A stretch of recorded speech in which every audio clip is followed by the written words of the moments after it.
ప్రజలకు మరింత నాణ్యమైన సేవలు అందించడమే లక్ష్యంగా ఏపీ పౌర సరఫరాల శాఖ కీలకమైన అడుగులు వేస్తోంది. ప్రజా పంపిణీ వ్యవస్థలో స్టీమ్ రైస్ పంపిణీ, బియ్యం అక్రమ రవాణా నియంత్రణకు ఆర్ఎఫ్ఐడి టెక్నాలజీ వినియోగం, మీ మార్చిల ఏర్పాటు, తక్కువ ధరకు బియ్యం విక్రయాలు ఇలా తదితర అంశాలపై మంత్రి నాదెండ్ల మనోహర్ కేంద్ర పౌర సరఫరాల శాఖ మంత్రులు ప్రహ్లాద్ జోషితో సమావేశమై సుదీర్ఘంగా చర్చలు జరిపారు.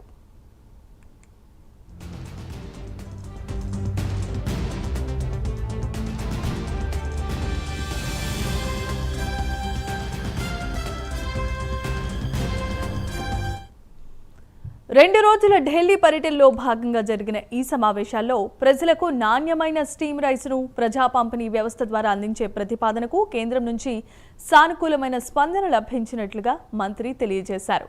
ప్రస్తుతం రాష్ట్రంలో 41,000 పాఠశాలలు, 4,000 వసతి గృహాల్లో డొక్కా సీతమ్మ మధ్యాహ్న భోజన పథకంలో స్టీమ్ రైస్ వినియోగానికి మంచి స్పందన లభిస్తోంది.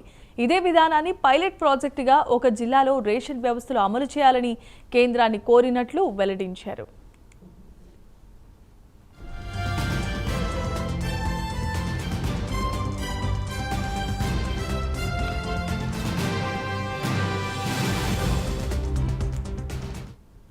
అదే సమయంలో బియ్యం సంచులపై ఆర్ఎఫ్ఐడి ట్యాగింగ్ ద్వారా అక్రమ రవాణా అరికట్టే ప్రణాళిక, రేషన్ బియ్యంలో 10% నూకల బియ్యం పంపిణీ, సీఎంఆర్ సేకరణ, విదేశీ ఎగుమతులు వంటి అంశాలపై కేంద్ర అధికారులతో విస్తృతంగా చర్చించారు.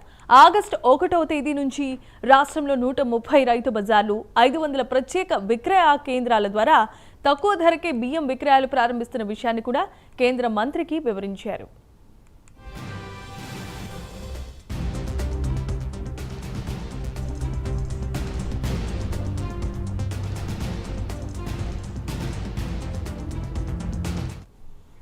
అలాగే రాష్ట్రంలో 1000 మీ మార్చిల ఏర్పాటు కోసం నేషనల్ కోఆపరేటివ్ కన్స్యూమర్ ఫెడరేషన్తో అవగాహన ఒప్పందాన్ని కుదుర్చుకోవటం ఈ పర్యటనలో మరో ముఖ్యమైన పరిణామంగా నిలిచింది.